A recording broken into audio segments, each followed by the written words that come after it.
Shalom jemaat Batu Jaman yang dikasihi oleh Tuhan Yesus Kristus. Selamat bersekutu di dalam jam doa kita pada sore hari ini. Sore hari ini kita akan merenungkan sedikit tentang bagaimana seorang nabi, Yesaya, yang menanggapi panggilan Tuhan. Mengapa Tuhan memanggil Yesaya dan untuk apa Ia memanggil Yesaya?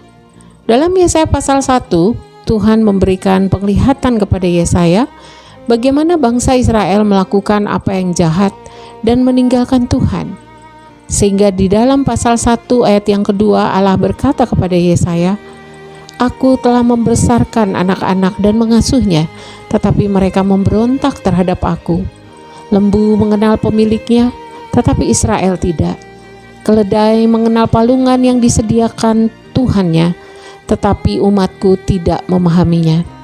Celakalah bangsa yang berdosa, kaum yang syarat dengan kesalahan, keturunan yang jahat-jahat, anak yang berlaku buruk. Mereka meninggalkan Tuhan, menista yang Maha Kudus Allah Israel, dan berpaling membelakangi Dia." Kemudian ayat yang ke-11 Allah berkata kepada mereka, "Untuk apa itu korbanmu yang banyak-banyak? Aku sudah jemu akan korban-korban bakaranmu. Persembahanmu membuatku murka. Perayaan-perayaanmu aku benci. Bahkan kalau kamu menadahkan tangan untuk berdoa, aku akan memalingkan wajahku," kata Tuhan. Namun Allah di dalam kasih setia dan kasih sayang yang besar tetap merindukan pertobatan dan pemulihan atas Israel. Dan Yesaya pasal yang ke-6 Allah memanggil Yesaya untuk membawa berita pertobatan bagi umat kesayangannya. Yesaya mendengar suara Tuhan. Saya mendengar panggilan Tuhan. Yesaya pasal 6 ayat 8, suara Tuhan kepada Yesaya, "Siapakah yang akan kuutus? Dan siapakah yang mau pergi untuk aku?" Maka Yesaya menjawab Allah, "Ini aku, utuslah aku." Di tengah-tengah dunia yang semakin jauh dari Allah, di mana manusia mengikuti jalannya sendiri, bahkan kadang tidak mau mengenal Allah, sesungguhnya panggilan Tuhan juga diberikan kepada kita anak-anaknya.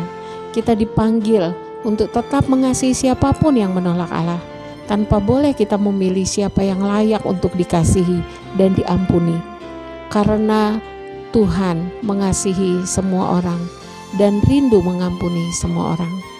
Seorang wanita Amerika bernama Elizabeth dan yang dikenal sebagai Betty Green, sejak kecil ia suka sekali bermain pesawat. Sampai-sampai ia bercita-cita menjadi seorang pilot.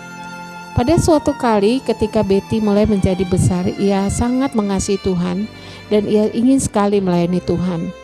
Namun ia juga menjadi bingung karena ia ingin juga menjadi seorang pilot. Sampai suatu waktu seorang guru sekolah minggunya menjelaskan kepada Betty bahwa ia bisa melayani Tuhan dan juga bisa menjadi seorang pilot. Karena ada banyak sekali misionaris yang ingin pergi ke tempat-tempat terpencil dan sulit untuk dijangkau, memerlukan pesawat untuk membawa mereka pergi ke sana. Betty pun menjadi begitu bersemangat. Ia semakin tekun berdoa untuk kerinduannya melayani Tuhan sebagai seorang pilot. Jadilah Betty seorang pilot. Namun pada Perang Dunia Kedua, Betty diharuskan menjadi salah satu pilot Amerika yang mengabdi bagi negaranya. Betty menjadi kecewa. Namun ternyata ketika ia menjadi pilot pada Perang Dunia Kedua, di mana ia diharuskan menerbangkan misil-misil radar pada ketinggian tertentu dengan sigap dan teknik yang sangat tinggi.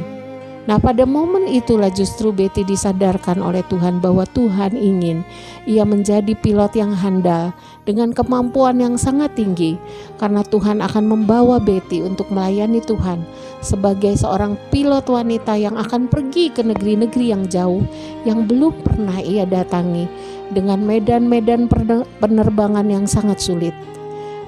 Pada suatu hari sampailah Betty pada waktu di mana ia meninggalkan jabatannya sebagai seorang pilot profesional, seorang pilot wanita yang handal. Lalu ia meninggalkan pekerjaannya untuk menyerahkan hidupnya sebagai seorang misionaris. Ia berkata, "Tuhan, utuslah aku." Ia dipanggil Tuhan untuk pergi menjadi seorang misionaris, pergi ke daerah-daerah yang sulit. Bapak Ibu yang dikasihi Tuhan, bagaimana dengan kita hari ini? Apakah kita juga rindu untuk melayani Tuhan dan juga membawa orang lain yang belum mengenal Tuhan. Medan seperti apa yang saudara, Bapak, Ibu, adik-adik yang dikasihi Tuhan yang sedang saudara alami hari ini? Medan seperti apa yang sedang Anda hadapi? Datanglah kepada Tuhan dan berkata, Tuhan, aku juga rindu melayani Engkau. Utuslah aku, supaya melalui hidupku ada banyak orang menerima pengampunan dari Tuhan, menyadari dosanya, dan diselamatkan. Tuhan Yesus memberkati.